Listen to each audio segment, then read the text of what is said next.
In so many ways, there's always seems to be this misunderstanding that profit and sustainability are clashing, but it really isn't. There's so many surveys today that show that sustainability is thinking ahead, thinking about the risks, the opportunities that your company or your brand will be faced with going forward.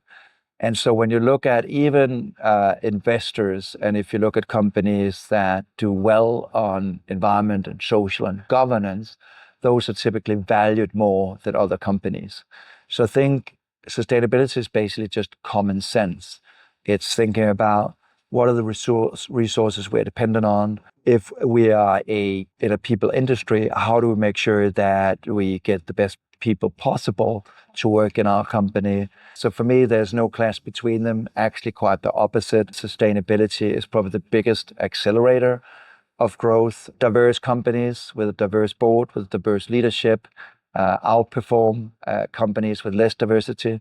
So there's so many studies today that just showcase that very, very simple point. Purpose and profit can often become a two-headed purpose monster, where the one head says profit, profit, profit, another one says purpose. And we kind of all know what's going to happen if that company is facing sales that aren't going as expected.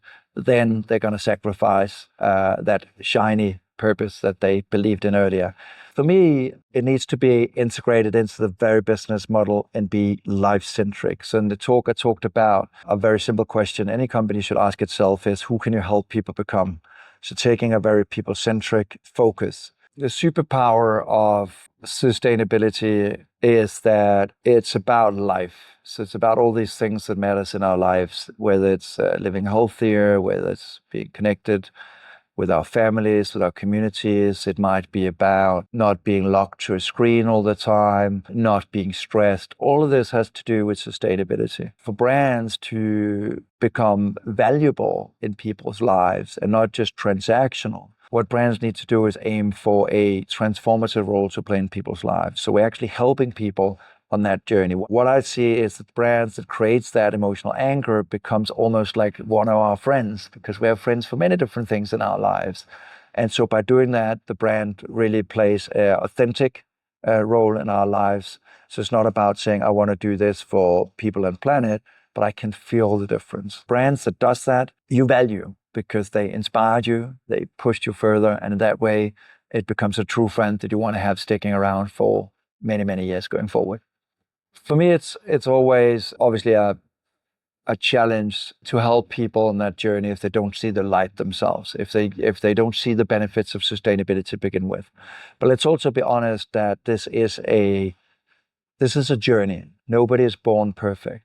And one thing I often also does is I build the business case. So for example, in the world of branding and advertising today on stage, I shared this report we did with Walk, where a whole decade we looked into the most effective advertising work across the planet, and 30% of those pieces of work had to do with environmental and social campaigns.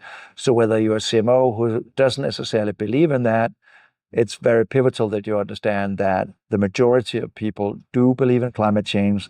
The majority of people here in Mauritius will more and more witness things like flooding, raising sea levels, our nature systems, fish being challenged. It will be a hard wake-up call. So I will encourage any company who sees this to begin, even with the small steps, and then you will definitely see the benefits.